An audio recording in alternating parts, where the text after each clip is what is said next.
નમસ્કાર, હું રાજ ચોવટિયા, સંકલ્પ ક્લાસીસ જામનગરથી. આજે આપણે જોઈશું બેઝિક મેથ્સ.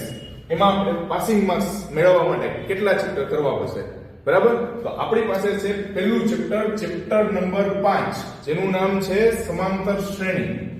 આ સમાંતર શ્રેણી છે, એમાંથી આપણે ટોટલ 13 માર્ક્સનું બોર્ડના પેપરમાં પૂછાય છે. એના પછીનું ચેપ્ટર છે આપણું ચેપ્ટર નંબર 13, જેનું નામ છે આંકડાશાસ્ત્ર. એ આંકડાશાસ્ત્ર ચેપ્ટર જે છે આપણું 16 માર્ક્સનું પૂછાય છે જનરલ વિકલ્પ સાથે. એના પછીનું ચેપ્ટર છે આપણી પાસે ચેપ્ટર નંબર 14, જેનું નામ છે સંભાવના, અને જે આપણને 14 માર્ક્સમાં પૂછાય છે. આનો ટોટલ કરશો એટલે આપણી પાસે ટોટલ માર્ક્સ થાય છે 43, જે આપણા પેપરના ટોટલ જે જનરલ ઓપ્શન સાથેના જે માર્ક્સ છે 109 માર્ક્સ, એમાંથી 43 માર્ક્સનું ખાલી આપણને આ 3 ચેપ્ટરમાંથી મળી રહે છે.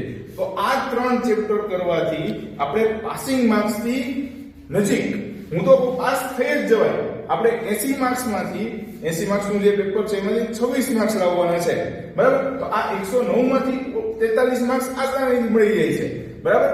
તો આ જ રીતે નવા IMP મેળવવા માટે જોડાઈ રહેલો સંકલ્પ ક્લાસીસ સાથે.